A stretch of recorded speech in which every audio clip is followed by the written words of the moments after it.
is that Aquarius, we have developed our mind, we're getting too technical for our own good, we're destroying our heart of our planet. We need to come back to the heart energy, to the earth, to the divine feminine, to the connection with, say, our planet, and use the heart and the power of our mind and our technology. Technology can be used this way or it can be used this way. We could solve the problems of our planet by using the mind, the technology, if our intention came from the heart. And that's how the heart heals, because the heart is the intention. Yeah, well, we all have hope. I do. I have a lot of hope. Anyway, this brings us into right-mindedness. So we heal this misperception. We're in alignment with God's will. And this, it's saying forgiveness is the removal of the fear. Forgiveness is the healing. It allows true perception, which brings us to a truth. And we realize that there is only love. Now, I want to just talk about a way that you can use meditation when you have a problem. And I didn't do this the other day. So this is something you get extra today. Cole and Bay didn't get this one. No, they did, but I didn't send them the diagram. You've got the bonus. If you say someone has really wound you up, or some situation is really incongruent and you're getting really agitated about it. Sorry. Yes. Why are you looking at me? I'm not doing it. So your body does what, doesn't it? Your stomach's saying, I can't stomach this, and your chest is saying you need to get rid of this, and your throat's saying you need to speak up. Do you know what I mean? Your body is very intuitive. And you feel isolated. You feel separated, especially from the person you've got the issue with. Now you can either react and go into the usual drama that you play out and play your story, but you did this and that could be true. They may not have treated you right. You might be completely right. But is that going to heal the situation? Or you can just say, no, look, time out. I'm just going to go and sit with this. And you sit with it. You just go into the silence, doesn't matter how, with the breath, with like we did before, and you go into it. And so if this is the anger, the upset and the tension here, the first thing that will happen when you go into this is the blame. You'll get all that, no, and you said this and you said that, and it'll run through your mind. And you can choose just to watch it like a story. Think of it as a play. Shakespeare said we are but a world of, we are players on a stage sort of thing.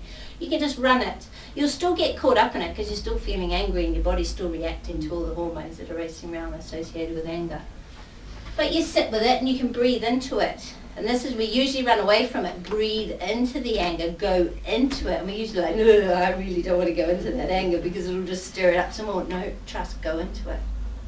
You want to find out what's the truth. You've got to have an intention to find the truth of the situation so it can be healed for good once and for all. And you find that this sort of story dies down after a while and you start seeing your own part in it. You've got to be careful here not to be too self-denigrating, not to be too hard on yourself, but you do start to see the bigger picture. You start to see that that person was doing the best they could in the place they were at the time. You start to see that maybe behind their action there was some love, intention. You start to see your part in it and where maybe your intention wasn't as pure as you thought it was. And this idea that you're right and they're wrong sort of, it starts to dissolve a bit. And you start to see the limiting beliefs in yourself. You start, do you know, I just sound just like my mother. All right. You start to just, there I go again. I've done it again. I thought I'd got rid of that one. I've done it all again. And you will, and quite often what happens here, and you may find this happens naturally when you do yoga. There'll be a release, and you might cry, you might laugh. There'll be an emotional release. You will basically eject it out of your energy field. Because you're carrying that anger in your energy field. Someone who could see you would see it sparking in your energy field. You release it, you let it go. And in that moment of letting go, you have a choice. Because then you come back to stillness and you come back to unity, and you find that you feel only love and compassion for that person and total forgiveness. You still may not condone their actions. In fact, as a parent, you probably then can come to a loving way of teaching how they might have done that better. But you're coming from a place of love, not from a reactive place of anger. And all you did was sit with it. And so if you like, this is wisdom in action. This is understanding what's going on in your mind. And when you go into meditation, this process becomes easier, because you start looking to your Buddhic nature for the answers to how That's really to working live. on yourself, isn't it? That's what it's really about. That is service. This is the most profound service you can do for mankind. Well done. Well done. Because when you do this, you teach your children to do this. You teach everyone around you. Doesn't matter if you don't have any. Everybody is your children. All those souls who are around you, you teach them. Because they suddenly notice, she didn't react with, she's coming from a different place here. They feel at one with you. They feel your forgiveness. They then can go and forgive others.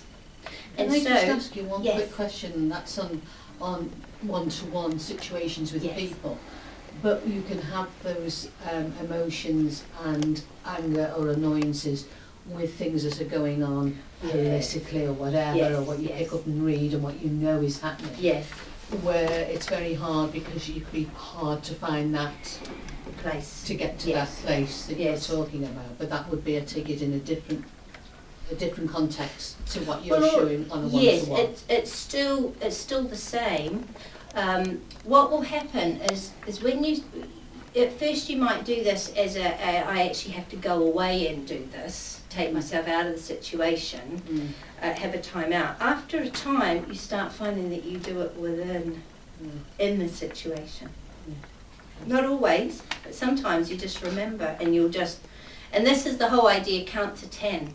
This is where the idea of count to 10 came from. You know, before you answer, or sometimes it'll just be, just let me think about that. Or just take a step back before you reply, before you give a reply, before you answer. And that counting to 10, what you do is you go from one part of your brain that's very reactive and is an animal part of your brain that's instinct is to protect you. I'm threatened here. Lash out, I'm threatened. And you go into your frontal cortex where there's more of this process, can see the truth. And that counting to 10 gives you time to go into that. But I don't want to get into the psychology because I've got to move on. I honestly train. Because I've got a lot to talk about.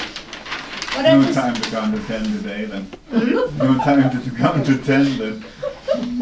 I'm not in conflict with you. I'm not going to. I mean, I'm just thinking about the train. No.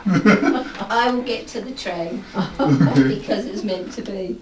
And if not, I'm walking a long way.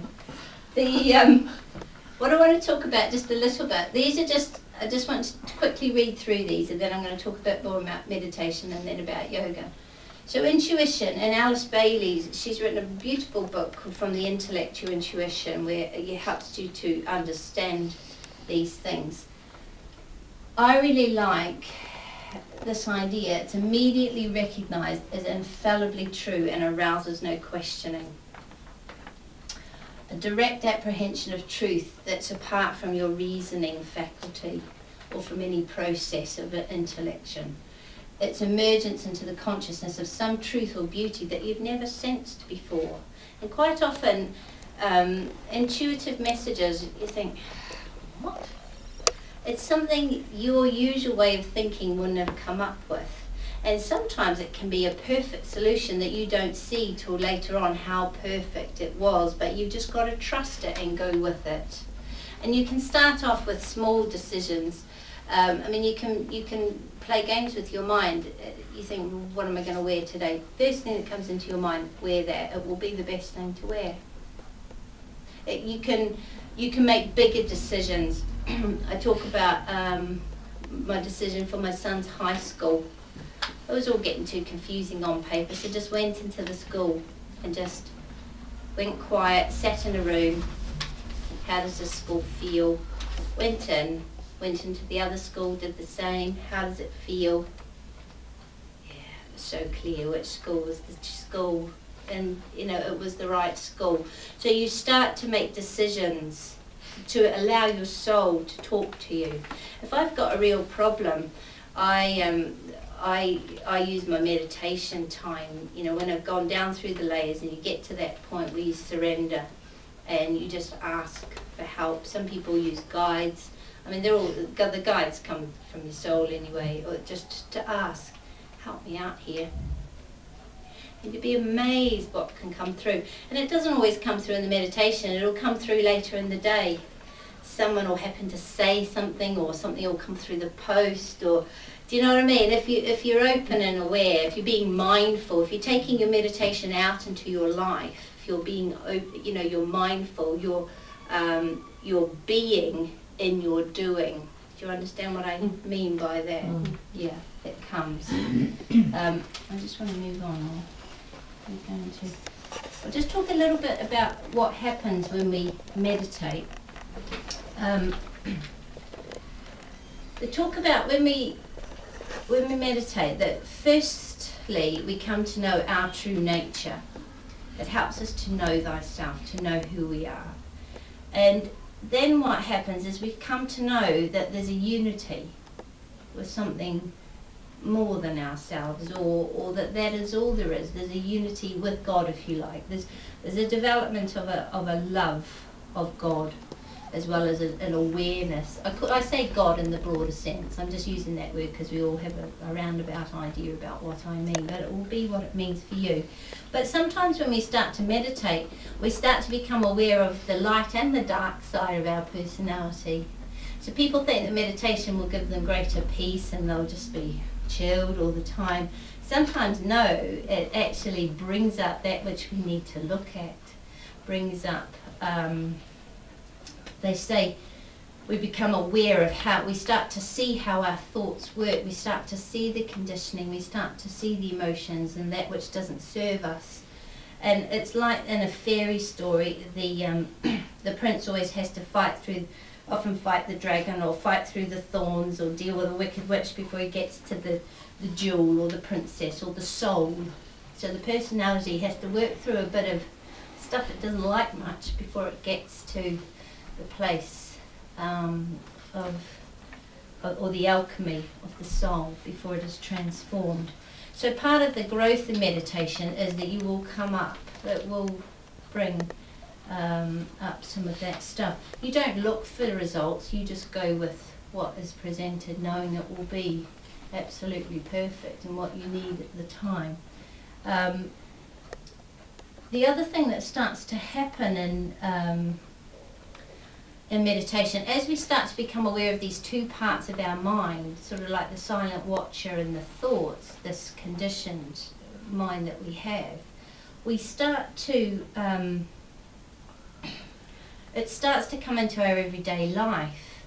And what you find is the mind, after a time, and I don't know, you don't even know when it particularly happens, but you just start to operate from that place of the silent watcher a lot of the time. And it's not that you're detached from life, but you're in the world, but not of it. And you start to see life as, not as a drama, but a little bit as a drama that you can choose to step into, and you do, or you can choose to step out of.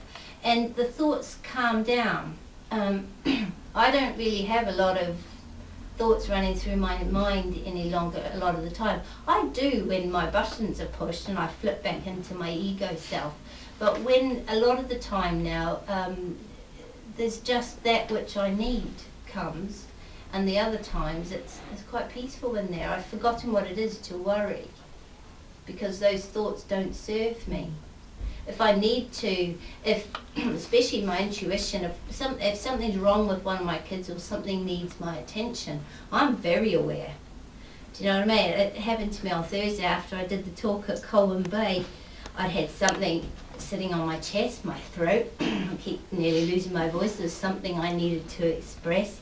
I woke up the next day with my stomach in that knot, that uncomfortable feeling where your body is speaking volumes. There's something you need to do here. And I'm like, something's not right. Something's not right. And I had to have a difficult conversation with somebody. And my ego didn't like it at all, because the conversation that came back I didn't enjoy. But I knew that it wasn't right. The situation was incongruent. It needed me to speak up and to change. And my intuition was screaming at me.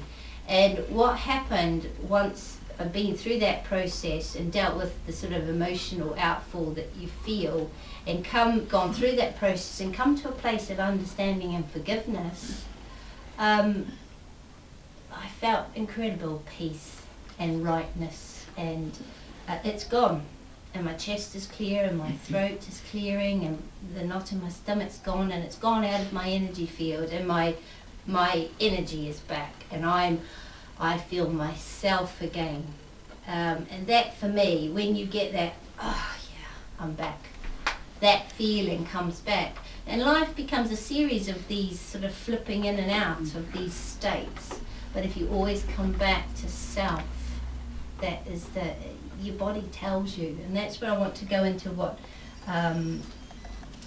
because your ego is there to help you to purify. Your ego shows you what's still an illusion, what you need to heal. Your ego is a brilliant servant, but a terrible master. And that's what starts to happen as you meditate. I just want to talk a bit about yoga, because yoga and meditation to me, well, meditation's like a higher form of Raja Yoga, really. I mean, yoga encompasses not just the physical body and the energetic body, but there's yoga of the mind, there's yoga from the heart. There's so many different things that yoga encompasses. But yoga means a union. It's the science of uniting the soul with God, if you like.